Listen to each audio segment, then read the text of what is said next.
Woo woo, we are live. Welcome to Happy Businessing with Suze. I am Susan Fessenden, founder of ProfitLogics. And yep, I have 25 years of hands-on, real, real hands-on experience from accounting to HR, operations, org dev, and executive leadership. And I have experience in a variety of industries and types of businesses and different sizes. And I've taken all of that experience and put it into one little cute little toolbox called the 5 missing pieces. And using the 5 missing pieces, you can create a strong foundation for growth. Today, you guys, I'm super excited. We have a special guest. We have Dickson Tang. He's an author and keynote speaker from Singapore. Hi, Dickson. Hey, hi, Sue. And he helps people and organizations get creative towards the future of work and business. And he has a best-selling book, and he is considered an ideas guy. So thank you so much for being here, Dickson. Hey, thanks for having me, Sue. Hi, everyone. I just want to wave and say hello to your community here. Great to be here. Awesome. Let's do some shout outs. Maria, thank you. I see you. Thanks for joining us. And I see you guys are live with us. I really appreciate it. If you guys have any questions, just drop them in. And if I keep hearing the dinging, if you give StreamYard permission to show your name, then I'll be able to actually see your name in StreamYard when I show your comment. So thank you, Maria. Sure. Maria made it. All right. So, Dickson. Hey. Why do you care so much about creativity in the future? Why does it matter? Well, why it matters? Because it really matters. The reality is our world is increasingly moving towards automation and robotization. Right? So most of the tasks and most of the business activities we are doing right now will be outsourced to robots and automation anyway. Yeah. But we have a big problem, right? Traditionally, the school systems, or at least the school system I went through in Asia, did not really teach us to be creative, right? So there's a gap, right? Future needs creativity. Yeah. But the traditional school system did not prepare us for that. And there's a big gap. And that's why I want to close this gap. And yeah, that's why I'm here. I think it's totally true. You know, every time there's a major change in our world, like with technology, or there's some big change, it always seems to take a while for the preparation of the people for that change to really hit. It seems to be like a 20 or 30-year gap. And so it really is important that we are developing people to be creative, critical thinkers, because there is going to be, and there is so much automation already, right? And we have to keep relevant, right? Exactly. Very cool. So you are the author of this book. And I was making a joke the other day with you about how long the name of the book is. And I'm going to try to say it all. Okay, you need a little bit of help. Okay. Thank you. Leadership for Future of Work. 9 ways to build career edge over robots with human creativity. Booyah, I got it. I did it. So cool. Tell us more about this book and why you wrote it. Oh, okay. Great question, Sue. Why I wrote this book, right? 2 reasons. One is personal reason. Second one is professional reason. Okay. Personal reason. When I was a young kid, right, when I was like around 9, 10 years old, my mom brought me to public libraries, and I enjoyed reading since young. And I thought one day, it would be cool, right, if one day I can have my own book, own name on the public library. Okay. Awesome. So it's been a lifelong dream.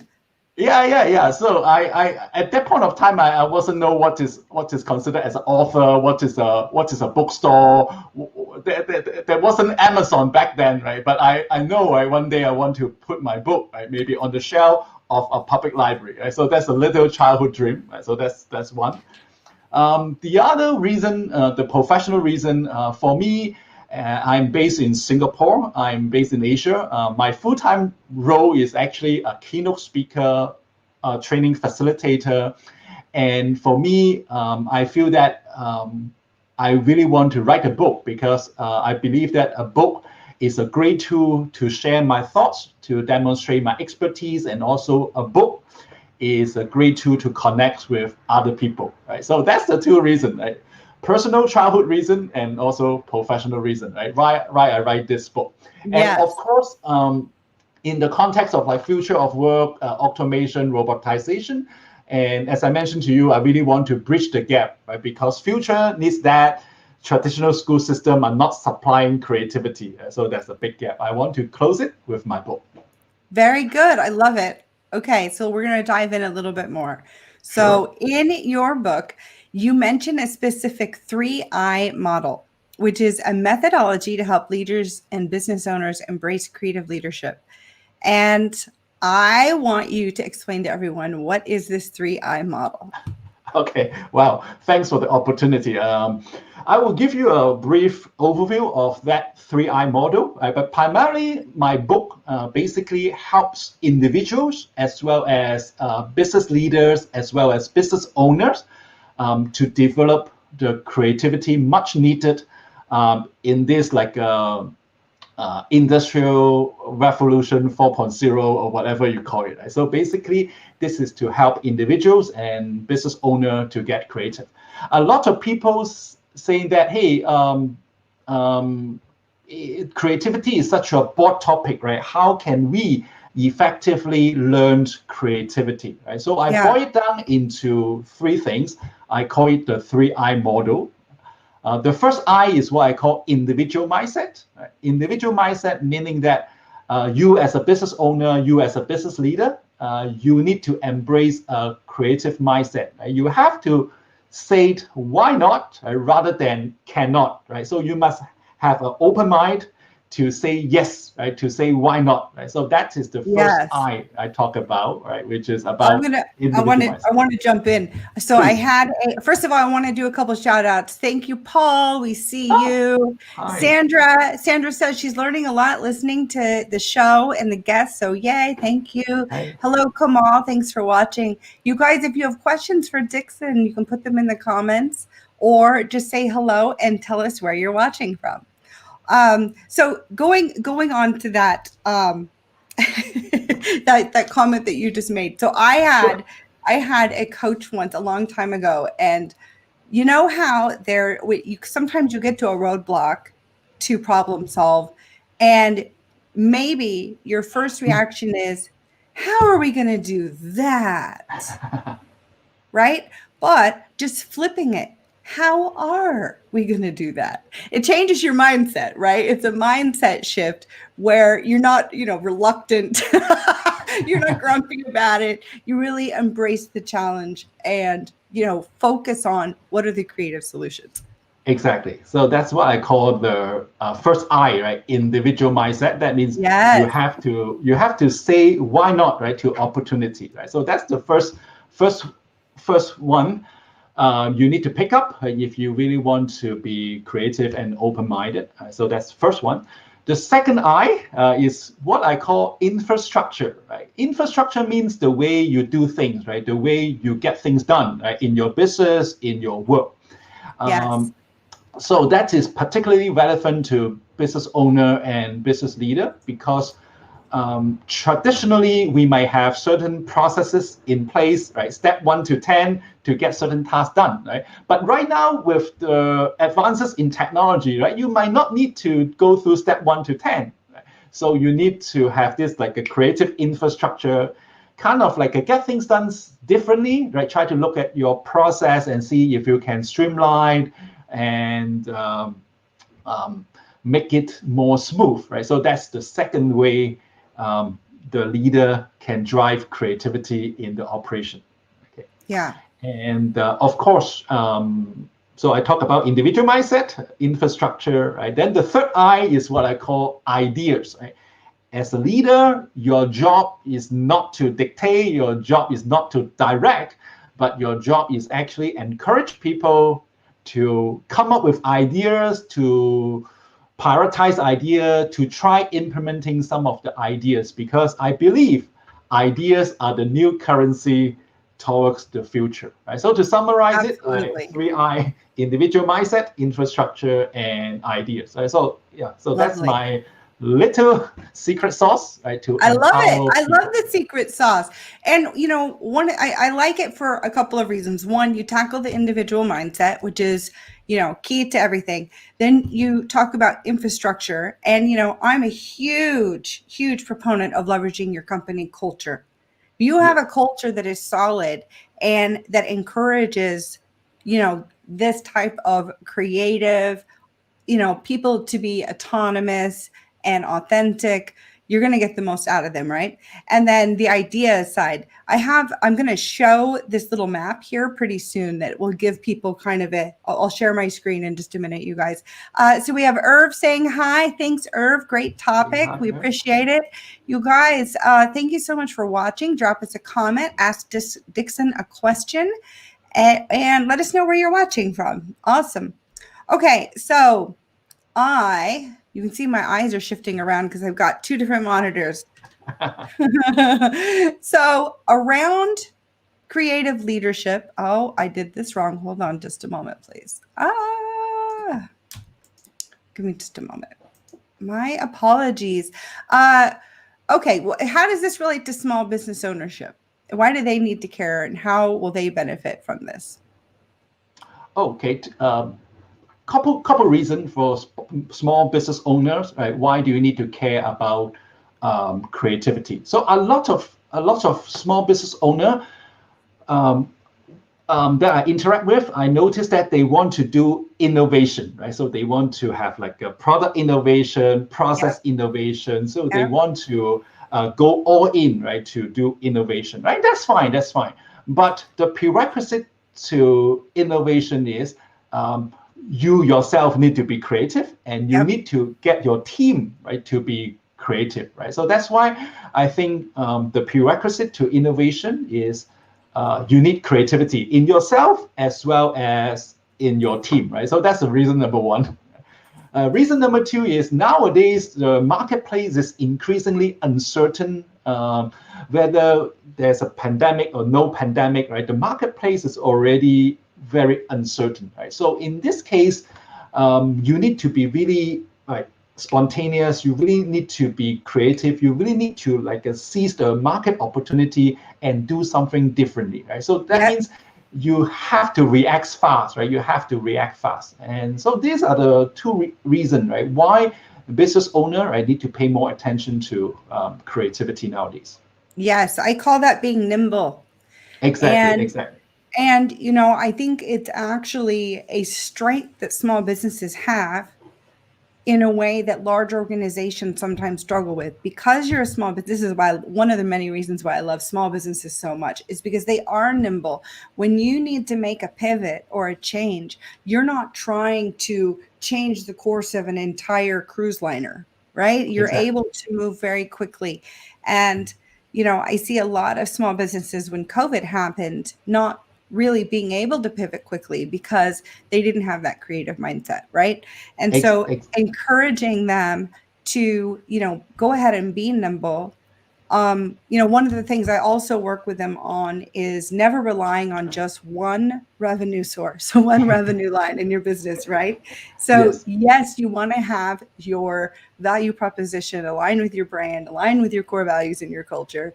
And yes, you want to make sure that your offerings line up. But you don't have to have just one offering. Make sure that you're taking advantage of multiple types of revenue streams. And that way, when and if you need to pivot, you're going to have more options. You're going to have more flexibility of things that you can maybe you have 4 revenue streams. This one's dead because of COVID, right? But guess what? Now you can go and you can put energy into this one and this one and this one and hopefully survive and thrive, right? Yes, exactly. Talking about pivot, I really like your 5 missing pieces the methodology, and I think that really can help. Yes.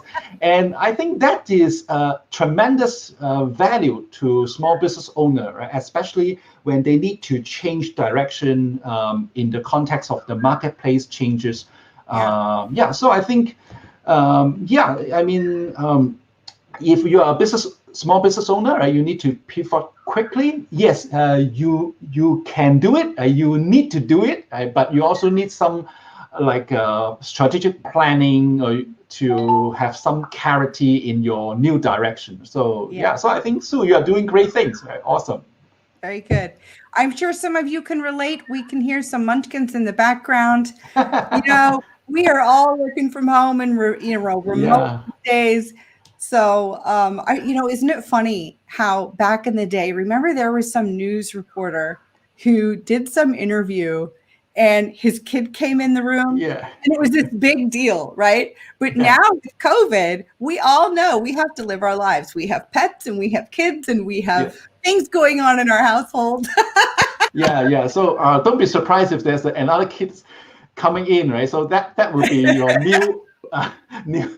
new guest in your episode, right? So well, you know what? I have to tell you, most of my clients, their kids end up being a part of our meetings now.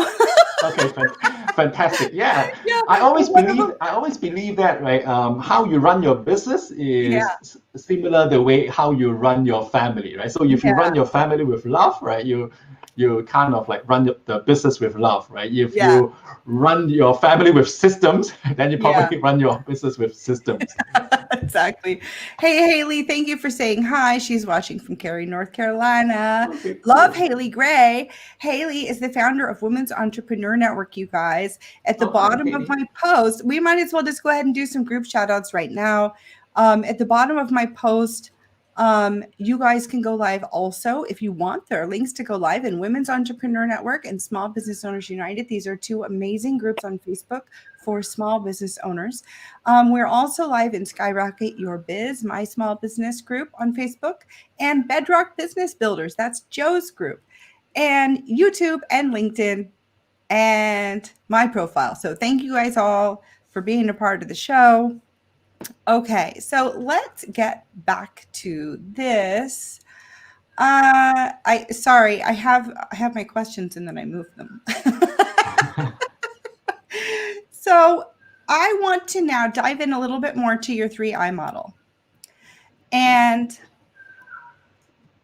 I'm going to actually share my screen to help leaders embrace creative leadership in this. Sorry. I want to break it down. So I think I'm just going to share the screen. Sure. Yeah.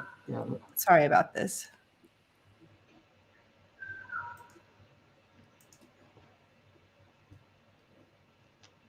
All right. So I'm going to add that. Oh, I just removed it. No. You're fine. Okay, sure. Let's give it a try. There we go. Yeah. Can you guys see this? This is his concept map. That's sort of like the outline of what this 3I model is. And this really helps me to see and kind of make sense of it in my mind. So do you want to talk about that a little bit? Sure. Thanks for sharing that, Sue. Actually, that is the skeleton of my book, and I put it up in the format of like a concept map, right, to help the readers quickly navigate to wherever they need help the most. So, for example, so if you are an entrepreneur, you're a business owner, you're a business leader, you need more help in terms of how to drive creative mindset in yourself and also in your team, right? Then probably you can look at the first part of the book. I talk about different, certain, open, right? So all these are gel under this pillar of the individual mindset. On the other hand, if you are a business owner or leader, you need some help in terms of like building the culture, reorganizing the ways you do things, then probably you need to look at the infrastructure part, right? I talk about culture and also how can you build an extended team, how can you bring the right talent to your team, right? So that they can unleash the creative potential. Yeah. And if you need some help in terms of helping your team, right, to come up with ideas, you need some help in terms of how to run like some internal brainstorming session, hackathon sessions. Then you go dive into this like idea session. I talk about the divergent thinking, the convergent thinking, and how you can embrace, right, ideas generation, ideas management as part of your operation. Right? So I hope this concept map help the reader, right, navigate to the areas that they need the help most. Yeah, great. I like it. And then this is the downloadable version of the book, you guys. So you can see it here. Make it a little bit smaller before I go. Leadership for Future of Work, 9 Ways to Build Career Edge Over Robots with Human Creativity. Yes. Lovely, lovely. All right, so I'm going to stop sharing the screen. You guys, thanks for watching. Drop us a comment. Let us know where you're watching from. Yes. So I also want to do a personal shout out to your community. So if you want to, so first of all, thanks for joining. And if you have any question you would like to ask me, right, drop the question right now, and then yeah, I will answer it personally. Right. So if you have any question, right, drop it at the comment box. Lovely. I'm also going to share another screen. You guys, Dickson is so generous. He has included a link to some freebies. Yes, so in the post, you can actually get access to this. And he has some tools here for you. And all you have to do is sign up. All right. So be sure to check out that link. Yes. So basically is I have prepared something for your communities. And so it's a dicksontang.me/gifts, GIFTS, right? dicksontang.me/gifts, and then you will get all the resources I list out here. Nice. And there's a link in the post, you guys. So go get your free gifts. All right. So back to the conversation. Just have to rearrange some things here. Sure. So one of the things that you talked about, we got to see it a little bit better in the concept map for your book, is that you talk about the importance of infrastructure. And I'm an infrastructure geek. That's really what the 5 missing pieces is all about. So tell us more about this part. And I think maybe before, so I'll talk about the 5 missing pieces just briefly for those of you who may be not familiar with the 5 missing pieces. So the 5 missing pieces are, you know, from my 25 years of business management experience, what I have seen missing in every company I have ever worked with. And sometimes there's just one of those pieces missing, but that one piece is enough to take the business off the rails if not addressed, right? And some businesses that are just starting out, they're going to need to address all 5. So the 5 missing pieces are, and I've also referred to them as the 5 business questions. Who are we? Where are we going? What do we do? How do we do it? And are we on track? And so really it brings in your identity, your vision, your execution, and, you know, accountability. How come I can't think of the other one? Wow, that's missing pieces. How come any hoodles? You get the picture. So it addresses all 5 of the areas of your business. Oh my God, am I blushing? I might be blushing. That's too funny. Identity, hold on. Identity, vision, execution. What is my problem? How to get there? That's the execution. Oh my gosh, you guys, I'm bombing. We need to take a drink or something. Actually, Sue, I mean, like, I think you, okay, so I think your audience is getting the essence of that already. And I think that jumps back to my infrastructure part, right? Because for my infrastructure part, I talk about like how company need to think about the new way of doing things, right? In their business, right? So for example, if you are a logistic company, right? So I'm sure like some of your small business owner, they are maybe in the logistics sector, right? So maybe in the past, if you need to move something from point A to point B in a particular country, right? So you need to maybe go through 10 steps, right? But nowadays, because of the technology, because of the new market situation, maybe you don't need to go through 10 steps, right? You can actually simplify it, right? So that is what I talk about in the infrastructure, meaning that you need to look at, right, the way you run your business. And that gels back very nicely, right, into your 5 missing pieces about like, okay, I mean, the company identity and where the company is moving to, right? So same thing, right? So so I think your 5 missing pieces, right, gels very nicely with my this book session. Yeah. It's so funny. I've never forgotten one before, but you guys, it was product. What do we do? Sorry. That was the one that I missed. Oh my goodness, that's embarrassing. All right. Well, so you guys be sure to get your free gifts from Dickson. And I've also put a link to his book if you want to check out his book. Let's see here. How do you want to close this out? Is there anything else that you want to talk about? Oh, okay. Well, I think one of the things I noticed that in your community is like most of your audience, they are running their own business, and Yes. probably they want to start the new year's the 2021 strong, right? Okay, so I'm happy to share a couple pointers later on. But do you have any key message you would like to share with them how they can start the year strong? Well, sure. I was trying to be conscientious about the fact that it's going on 11:30, or that we're at our half an hour, but I don't mind going over. That's fine.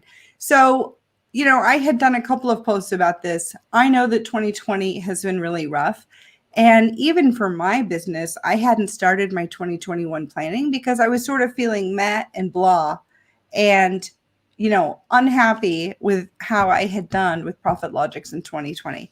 And so, one, you have to get in the right frame of mind. But then I want you guys all to go make a list of the wins you did have in 2021. And yes, acknowledge the targets that you didn't miss, but make a list. And what I realized is I have a crap ton of wins. I actually made a lot of things happen in 2020 that weren't even on my list, or things that were on my list and I far exceeded. Okay. So first, go through and make a list of your wins, people. 2020 was rough, and you need to celebrate the wins that you have. And then once you do that, you're probably going to be in a better frame of mind to now go ahead and put together your 2021 plan. And I recommend that people put together no more than 3 or 4 key objectives for the year. Okay. Mm-hmm. Keep it simple. Be very specific. Make sure they're smart, right? Specific, measurable, achievable. See, how come my brain's not working? What's the R? Realistic. Reportable. Relevant. No. Oh my goodness. I am just bombing today. What's up, you guys? But make sure those 3 or 4 objectives are very clear and specific. And then within that, you can create quarterly milestones for you to hit. And then from there, you've got your monthly action plan. Yeah. Okay. Simple stuff. But start by celebrating your wins first, because we all need that. Yeah. I think that is super important, right? So take stock of like what you have achieved, right, at this year, and then see how you can leverage on that, right, to identify growth opportunity for next year. So for me, my suggestion to the community here is traditionally we use this like either or mindset, right? Either or, right? So either we do an online event or offline event, right?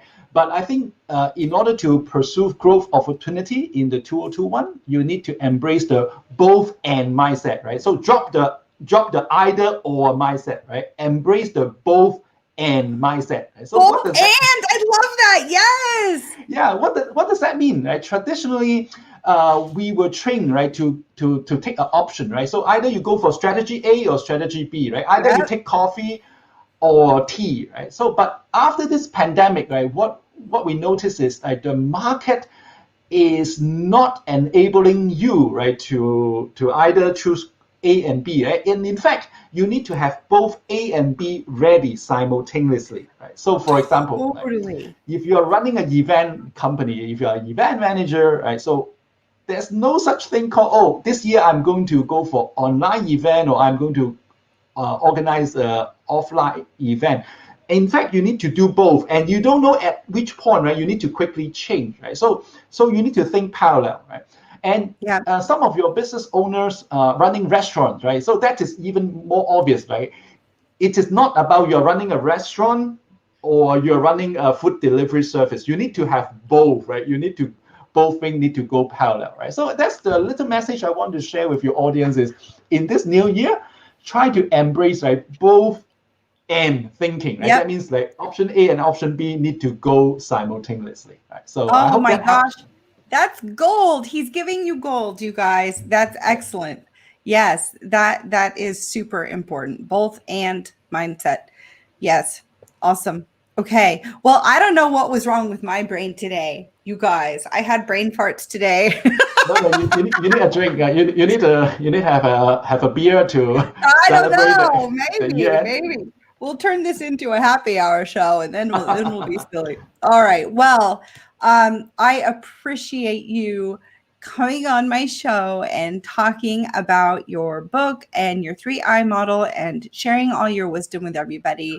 And I hope that you'll come on again, even though I was not the perfect host. No. I really enjoy our conversation, and you appears very authentic, very natural. So I really enjoy the conversation today, and I'm sure the community enjoyed this show as well. So. Yes. Yeah, I wish everyone a great 2021 and embrace creativity, embrace business growth. Yes, 2021 is going to rock, you guys. Yeah. Woo! All right. Thank you so much. Let's sign off. Happy businessing, everybody. See you. Okay. Thank you, Sue. Thank you for having me. Bye-bye, everyone. Bye-bye.